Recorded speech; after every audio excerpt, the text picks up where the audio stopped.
Patrick de Brevant. Vous animez l'atelier La prière pour les résidents de Saint-Frère. Oui, tout à fait.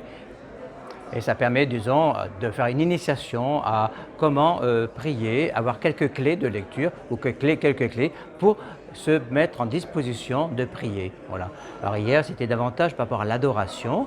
Et donc, on a fait un atelier en quelque sorte sur l'adoration pendant 1 heure où j'ai donc discuté, on a mis le Saint-Sacrement en exposition et donc on a fait une méditation ensemble sur donc l'adoration et sur le Saint-Sacrement. Qu'est-ce que ça voulait dire pour nous, que cette nourriture et comment nous pouvons entrer justement dans cette prière d'adoration.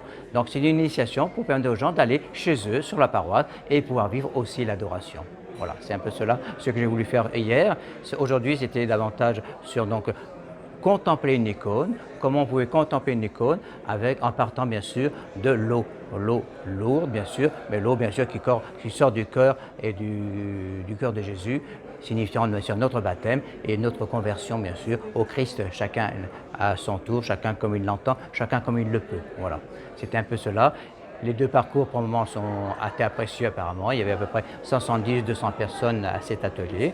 J'étais un peu estomaqué, je pensais qu'on ne serait que 50, mais voilà, le Seigneur fait bien les choses et ça a été apprécié hier au moins, plus hier qu'aujourd'hui, car la contemplation d'une icône, c'est plus difficile.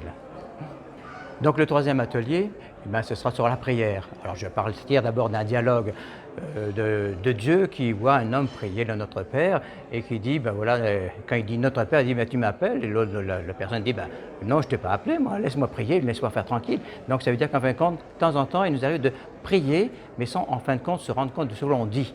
Voilà. Et quand on dit le Notre Père, souvent on dit Notre Père machinalement, sans penser à ce que nous disons.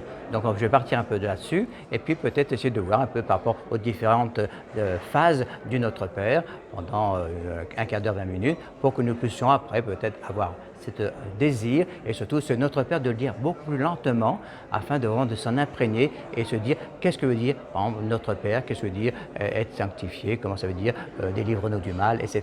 Donc c'est tout cela qu'on va essayer de voir demain matin avec les personnes malades et handicapées, enfin ceux qui sont à Saint-Frère plutôt. Voilà.